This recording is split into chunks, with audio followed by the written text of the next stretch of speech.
If you're old or of a certain age, this particular leading retail store here in the United Kingdom simply doesn't want you or indeed your money. As ever, let me explain. Hi, good morning, Neil Sean here in the very heart of London. Nice to have your company today. By the way, don't know if you know this, we've just celebrated National Fish and Chip Day. How do you like yours, by the way?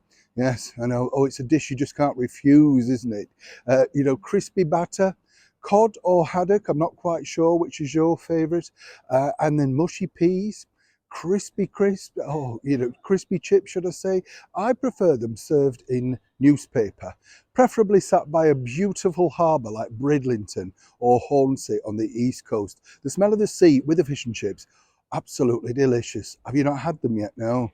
Are you going to have something? I know I'm making your mouth water now, aren't I? Could eat some myself, even at this early hour. It's terrible, isn't it? If you haven't celebrated and you want to club together and maybe get a bag of chips because it's quite pricey at the moment, do. Well worth it.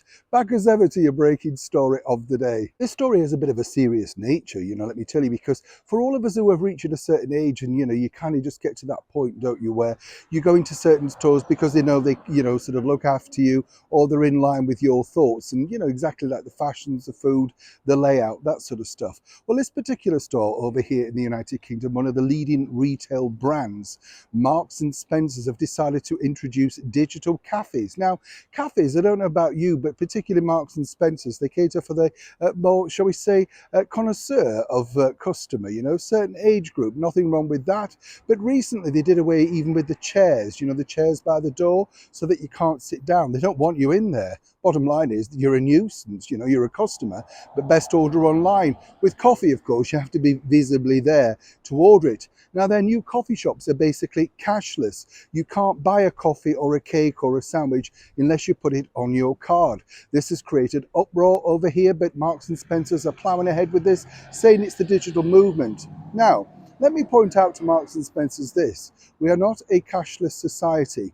Cash in the United Kingdom, Northern Ireland, Wales and Scotland is still legal tender. If you're offering to pay by that, then yes, it's the store's choice to refuse. But at that point, if you poured your coffee out or ordered your tea, you're quite in your rights to accept that, to take it off to a table. It's as simple as that. If they're refusing your money, then really that's their problem. You're offering to pay, you're not stealing it.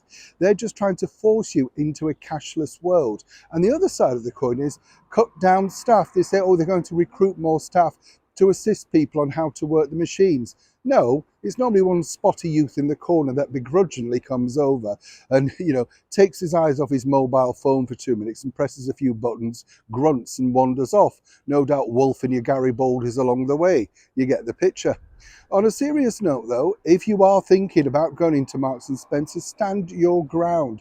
They're rolling this out at various stores, but proving once again that while the quality of their clothes have gone down to such a degree that they make Primark look like Armani, you would have thought they would have done everything to entice the older customer who actually has some spare cash into their stores. But seemingly, if you're of a certain age, Marks and Spencer's is not for you. Quite happy, though, to go and pay the disgraced TV presenter and queue jumper Holly Willoughby. I'll leave that one there to contemplate.